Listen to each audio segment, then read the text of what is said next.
Jeremy did. And that's that test coverage has become one of the foremost quality metrics that aid developers and testers in estimating the amount of testing achieved in the test cycle as a whole. It helps you understand whether your team understands and has tested enough components holistically. I keep losing my cursor, sorry. There we go. Or if there's room for further improvement. Inadequate test coverage leads to the risk of a high proportion of bugs in production. So it's really imperative for teams to obtain maximum test coverage before the software is rolled out. And this is where I have a formula to write down. And this is basically test coverage equals lines of code covered by tests over the total lines of code times 100. So it's test coverage. I'm not sure if your camera's going to pick this up here. Is this should be over 2 lines of code covered by tests.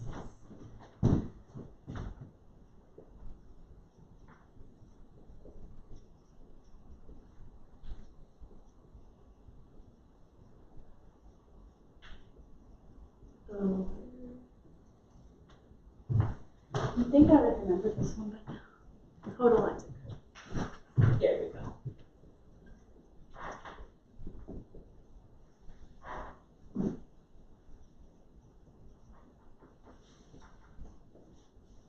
That's an example.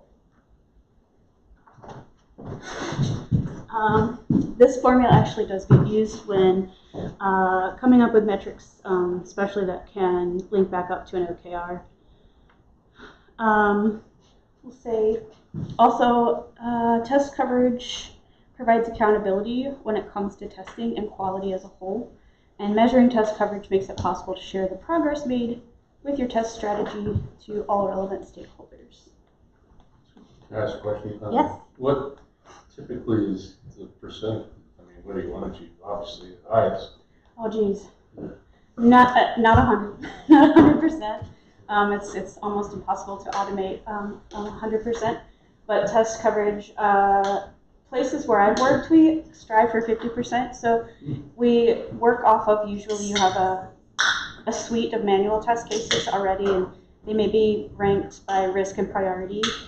Business critical, obviously, are like super important. And out of all of those are your test cases.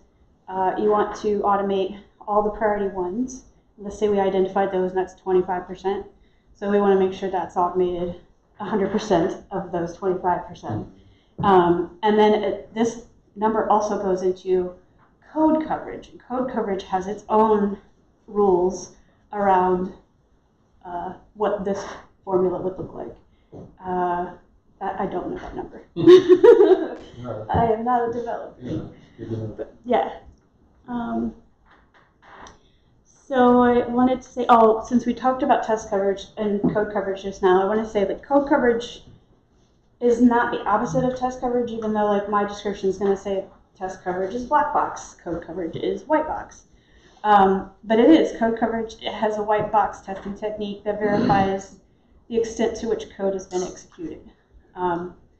That comes back to your question on what's the percent, and it uses statistic instrumentation for monitoring code execution at critical junctures in the code base.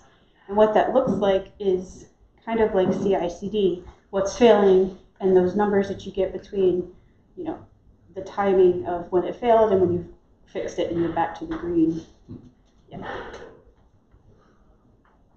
The next topic or concept we're going to discuss is test data management. If I had known you had such cool slides, I would have done more. I feel bad for my audience right now. So test data management is kind of one of my niches. I actually really enjoy documentation. I like organizing it. I like for it to represent real world scenarios. I like it to be easy to maintain. I like everybody can get to it. If it needs to be secure, I'll make sure it is secure based on depending on where I'm working, and it should be well documented. And the process of this looks like you create and manage the data used in your automated tests. This could look like data sets, so you could think of it like if you have a test environment and a dev environment, your test data for test might need to have certain things in it if you're testing certain functionality versus the test data that you want in dev, maybe because you're testing like a feature flag for something else that's not in test. You still have to manage your data.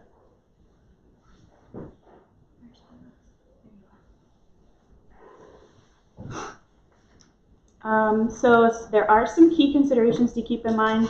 That's what these bullet points here are when you want to manage your test data. Well-documented test data is important to ensure that everyone on the team understands what the data represents. Secure, you just want to prevent any unauthorized access, pretty much, or misuse of your data. And then for accessible, you kind of already understand that. I don't need to elaborate. Okay, so this next section is going to be about CI/CD. I have this little picture here. It says awesome this way, less awesome this way. Two big reasons why you want your test automation to include CI/CD, and that's for faster feedback loops, which Jeremy definitely went over, and then consistency and reliability. Feedback is a gift in all aspects. I really believe that. And when it comes to software development, I think it's pretty cool if you can get on a team that is into feedback loops. It enables everybody to work faster, and it'll improve the quality, which is critical for CI/CD. So when tests are automated, they can be executed quickly and reliably, allowing developers to receive immediate feedback on the quality of those changes, and this helps catch defects faster, which means we can fix them faster and get things to production faster, faster delivery. Consistency and reliability. This is just so you have reliable testing. It's also crucial for CI/CD. Manual testing can be error-prone, time-consuming, and subject to human bias, which can lead to inconsistent results. Automated testing, on the other hand, follows a predefined set of steps, and they can be executed with the same level of accuracy and precision each time. And this consistency and reliability of test automation helps to ensure that software is tested thoroughly. Let's go to slide 8.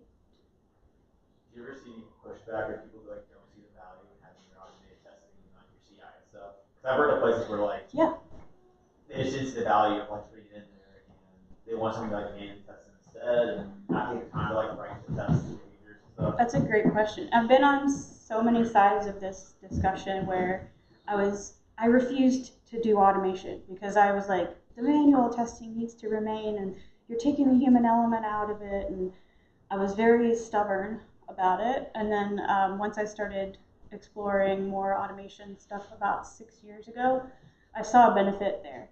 And when it came to trying to get buy-in from my product owner, my developers, it sometimes is like a pleading match. It's like pleading your case. If you're really good at it, they'll agree with you. If you're not great at it, they won't. Sometimes they won't either way. But I try to, for CI/CD, if it makes sense and I feel like it makes sense, then I won't back down from an argument for it. Yeah. There's so many reasons. For test maintenance, it's the process of updating and improving your automated tests over time. So as your software changes, your tests may need to be changed as well to ensure that they stay accurate and effective and testing the correct thing. So it's important to establish a regular maintenance schedule to keep your tests updated. And what this could look like is like a refactoring session, every quarter on your regression suite, and you can flag some of those tests and say we know these features changed on the login screen. we know none of these tests have ever failed, but can we enhance them in any way? Can we help improve the tests in any way, or can we change it completely? And test maintenance is a really essential part of software development for two reasons. Keeps tests up to date, improves test efficiency. So as the software development progresses, the application undergoes changes, and when new features are added or updated, consequently those tests that were written earlier probably need to be updated too. So this is a way to keep everything up to date. So if you're making changes in the app, your tests are going to make sure they're tested the right times.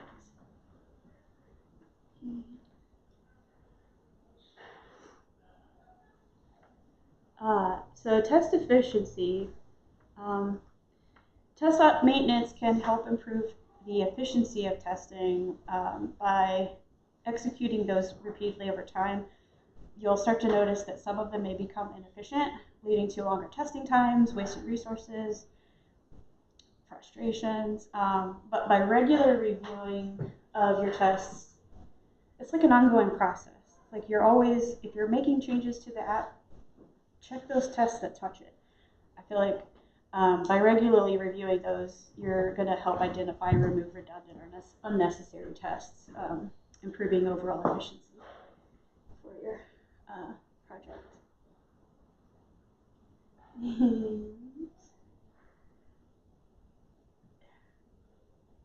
We made it. Do you have any questions? Yeah.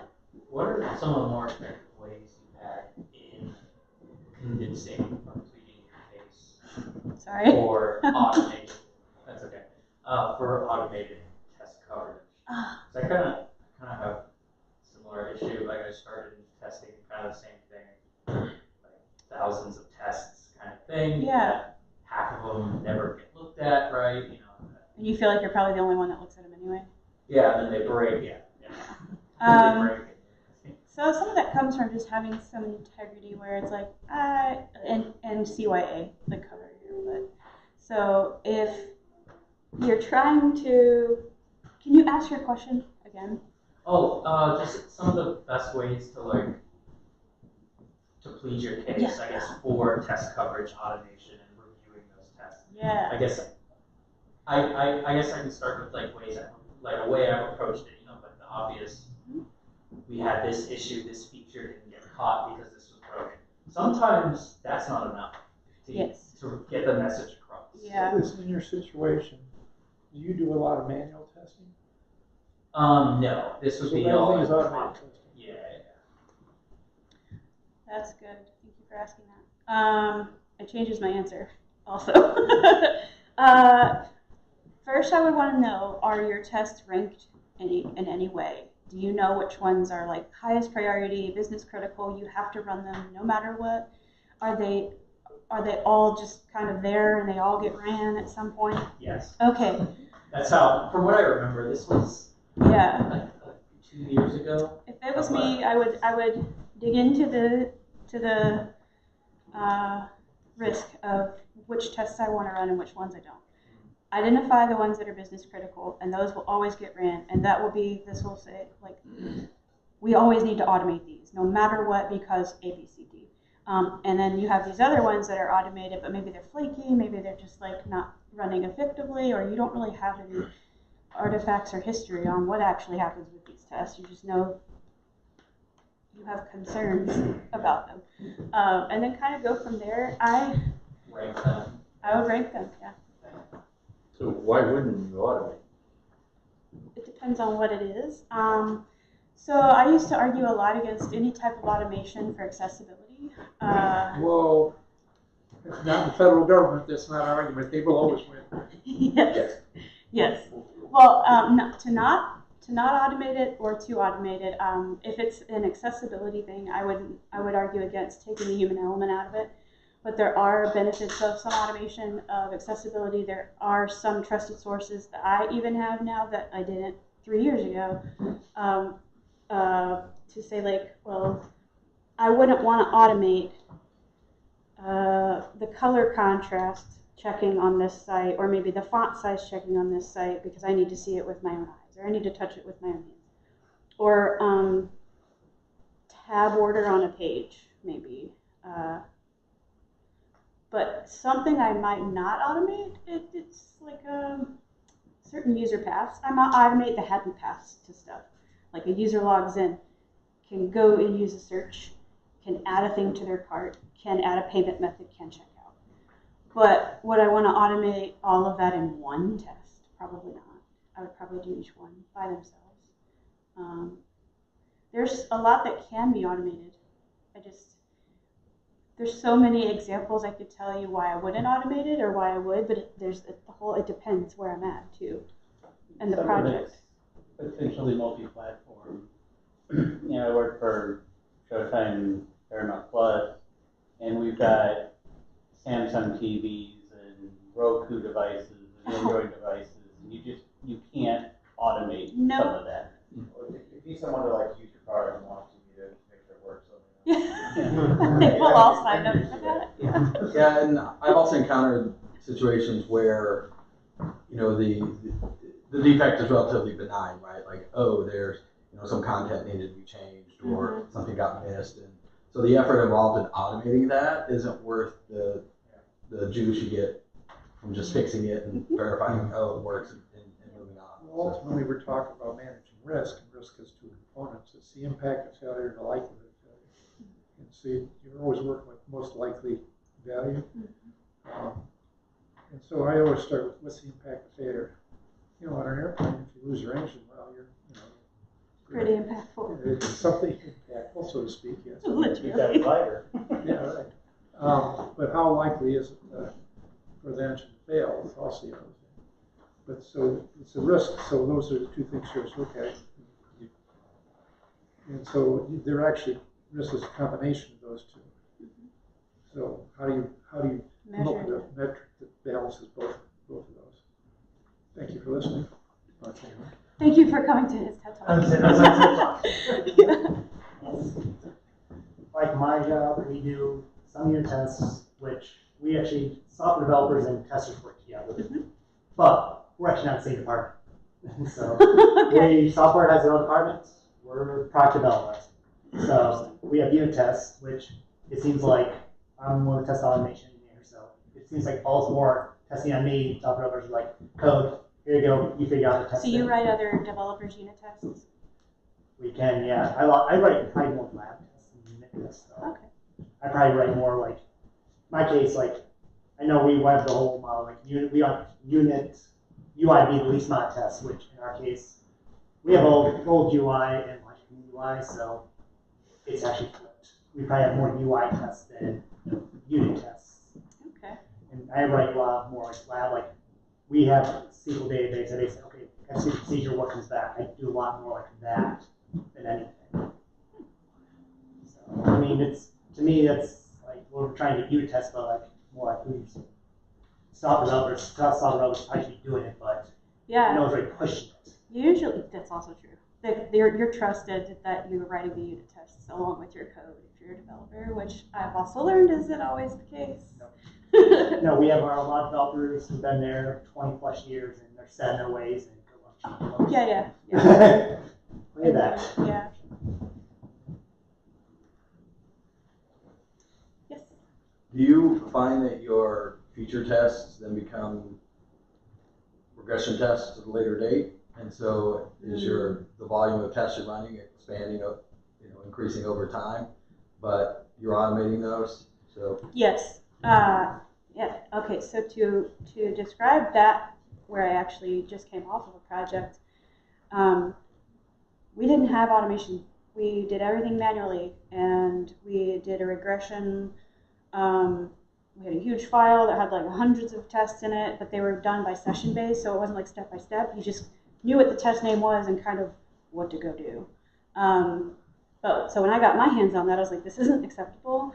It needs steps. It needs more information. Now, obviously, there's huge gaps in it. Like, it hadn't been touched in like a year since I had started, and they were obviously like, if they were on release 1 and now we're on release 7, there's a ton of functionality and features that were missing. So I had to go through, and this is when I did the ranking and risk priority of what was already in there for the manual tests, added all the new stuff that was missing, and then I was able to take this as a proof of concept to say we're ready for automation. What framework do we want to use? We went with Cypress. And then from there, we took the business critical happy paths and started automating those. And now every sprint we kind of have like a working backlog of test tasks that are to write the automation scripts for tests that don't exist in automation yet, but is in this like matrix of regression tests. So we're like in sprint work, doing sprint work, testing sprint work, but also working on this other stuff behind the scenes. Yes. I think like what you just touched on is really important.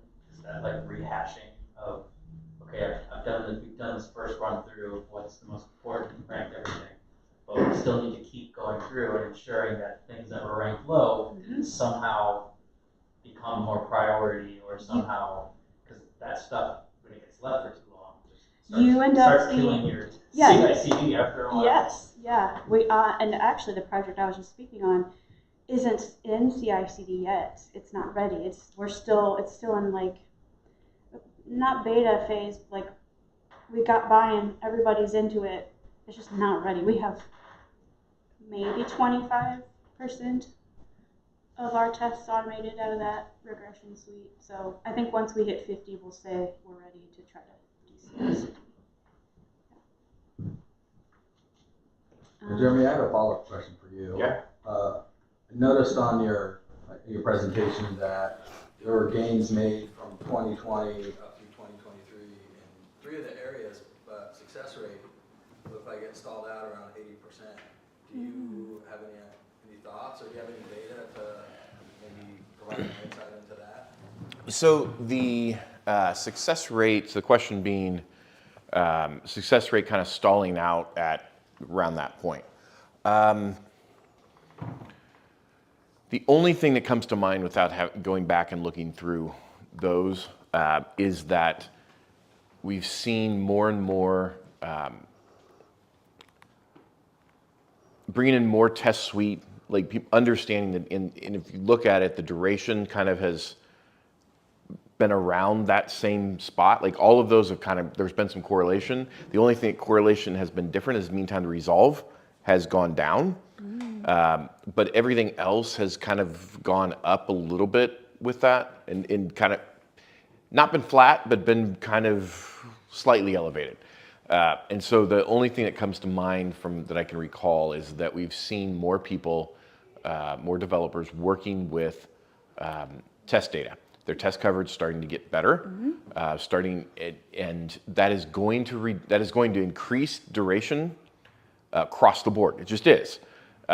That's not a bad thing as long as the tests that you're running are valuable tests and that they're going to be giving you data, rich, valuable data that you can do action off of it. A test, just running a test for the sake of running a test is a vanity result. Like it's probably going to be the, hey, look, we've passed test. Woo! We've now get our OKR, we get paid extra. Like it's kind of the same thing as like, hey, we're just going to push one. If you have a metric that says how many jobs you run or how many code pushes you make in a day, well, if you're going to that, then and make it some arbitrary number, then that means we're creatures of not only habit, but we will always, when it's gamified in that seat, we will always kind of try to game the system, whether it's intentional or not. That's just how it's that instant gratification. Boom, we want to get it.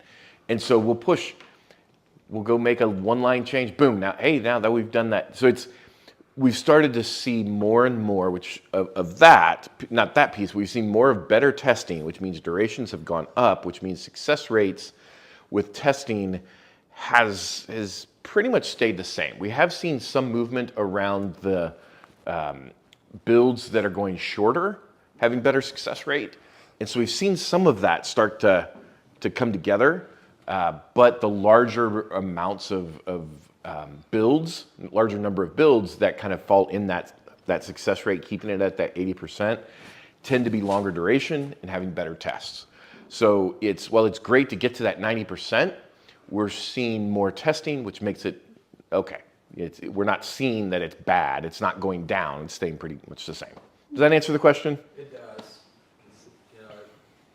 With more of an emphasis on secure DevOps, I think at least in our organization, there are more things being tested that weren't necessarily tested in the past. Yeah. And so we're finding that there's more defects just because now we're testing for more things. Right. That just happened so where I work. They're like, where'd all these bugs come from? I'm like, because we care more. We're testing more. And if you don't test for it, you're never going to have a failure. Yeah. So, hey, 100% test pass. Well, and that is the it's kind of the gut response when you have, say, engineering management and above that are so reliant on the numbers and not reliant on what's the story that's actually being told. And so it throws red flags when, oh man, we're having all these tests are breaking. And it's like, yes, but that also means we're catching them before we go and push it. Yes, the tests are breaking, but the test numbers going up, but we're also seeing customer complaints going down. Like, it's that correlation. You have to kind of tell that story, and I think that's an important piece for not only dev teams and ops teams, but the management to be able to go to tell that story above is that these are the things, even though all these metrics, these benchmarks tell a story, and it's finding it for the organization so that you can share why the results are positive the way they Who do you are. want to find the defect? A tester or a customer? Exactly. The tester. Yeah. Every time. Or Brad. And Unless you don't like the customer. Right. Did you say Brad in sales? Yeah, I mean, if Brad in sales finds the error, I mean, give him a cookie and, Thanks rerun the for bill. the mob testing. Right, yeah, thanks. That's where feature flags are great as well. When you think about development, of being able to roll things out, the progressive delivery piece of just a small set and expand it so that you're minimizing the blast radius of, poor example, but you're minimizing the impact from a potential change. So. I like that. I like it too. It's good when you think about test and deployments, but yeah. So I guess going to my other question about how to best tweak your case, sounds like it's a combination of facts or data points as well as getting your story straight. Yes. Before you go into that meeting with your manager or with the developer, you're trying to convince, it's understanding what your story is, how this is going to help them, and communicating it in a persuasive way that gets them to understand, oh, this is going to help me in the long term. I've had success talking risk. Risk. Yeah, what's the consequence of Yeah. Bring up money. Yeah. Bring in, and this is part of where, when you think about a DevOps culture, it's not about tooling, it is really about the culture. You can replace the tooling out, but the culture is really where it is. And when you have a culture that shares that data and collaborates between not only the developers and not only the people that are working on the ops systems, and you have your platform team, but also customer success, bringing that in to tell the story of like, yes, we've been working on this, here's the results we've seen from our data, and here's what we're hearing from the customer, and here, like, being able to tell that broader story out of your organization, not just within your teams, also kind of helps bring everybody into that same experience. Well said. All right. The end. Any other questions?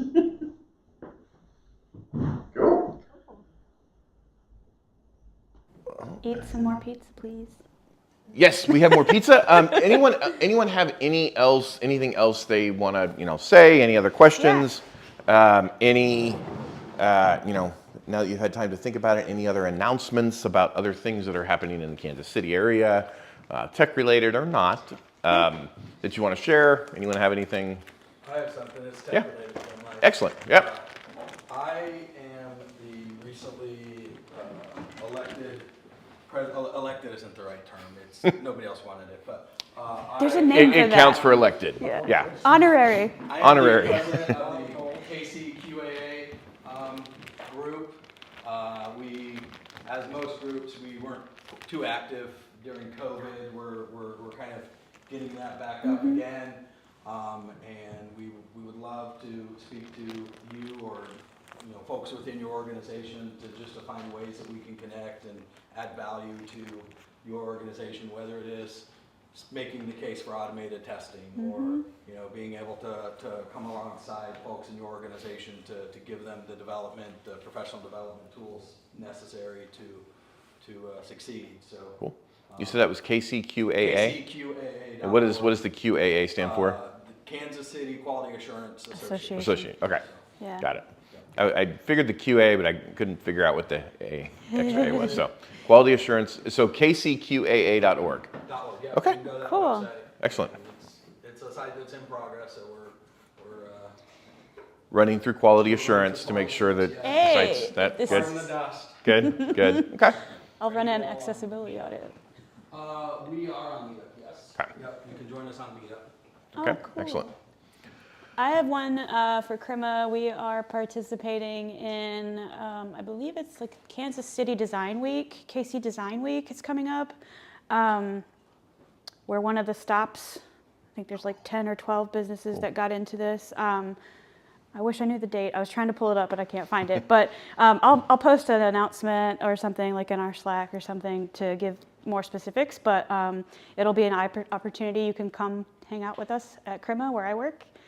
See our space, rub elbows. Yeah. Cool. Okay. I have a question. So I'm new to this group. Yeah. First time. Welcome. So you just mentioned Slack. I didn't know about this. I was about ready to say something on that. So, yep. But yeah, you meet monthly? Or? We are doing monthly. Yes. Yeah. The third or fourth Tuesday of the month. And yeah, the next one is planned for April 25th. Sweet. And then for the Slack, it's DevOpsKC. Is it Heroku.com? Do we still use Heroku? Well, we had it auto forwarded. It forwards to a form now because Heroku has gone the way of capitalism, and it charges no free fun times.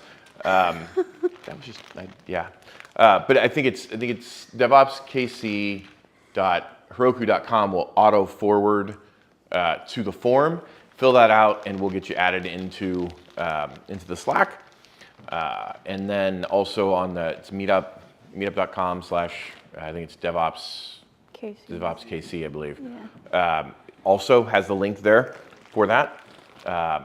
And if you are interested in, if you want to speak, you can either mention it in Slack, or there is a paper call. Papercall.io I think is also linked on the Meetup, but you can go and submit a talk and let us know. We'd love to have people talk. If your company wants to sponsor, definitely reach out to us.